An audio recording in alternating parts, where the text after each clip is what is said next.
Доброго всем здоровья, друзья! Устав от местных блюд и тяжелых салатов, решил сделать что-то легкое и освежающее. Поэтому сегодня делюсь с вами рецептом морковно-апельсинового салата. И, как всегда, начинаю с ингредиентов. А это 1 апельсин, 2 небольшие моркови и по одной горсти ядер грецкого ореха, изюма без косточек и чернослива, соответственно, тоже без косточек. Для размягчения чернослива и изюм заливаю их на несколько минут кипятком. Пока они размягчаются, чищу и нарезаю небольшими кусочками апельсин, удаляя перегородки и, если попадаются, то семена. Затем вместе с выделившимся соком перекладываю апельсин в тару, где собираю салат.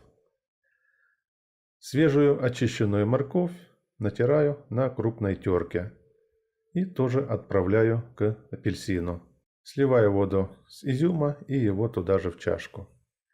Орех надо измельчить и добавить к салату. Чернослив желательно после слива воды дополнительно подсушить бумажным полотенцем, а затем нарезать соломкой. И его тоже отправляю к остальным ингредиентам. Слегка перемешиваю салат. Далее готовлю заправку для салата. Она будет состоять из сока половины апельсина, половины лимона, сюда же идет зубчик чеснока и 2 столовые ложки оливкового масла или любого растительного, которое вам нравится. Щепотка соли, соответственно. Через ситечко отжимаю сок апельсина и лимона, чтобы уловить семена. Чеснок выдавливаю в сок. И, внимание, именно сейчас добавляю соль и размешиваю до добавления масла. Соль в масле не растворяется. И только потом добавляю 2 ложки масла и перемешиваю заправку и отправляю ее в салат. Салат слегка после этого тоже перемешиваю.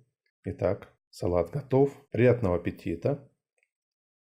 Готовьте вместе со мной, а для этого подписывайтесь на мой канал, если вы этого еще не сделали. И жмите на колокольчик, чтобы не пропустить мои новые ролики. Ставьте лайки, поддержите мой канал. Пишите комментарии под роликом, делитесь ссылкой с друзьями в социальных сетях и мессенджерах.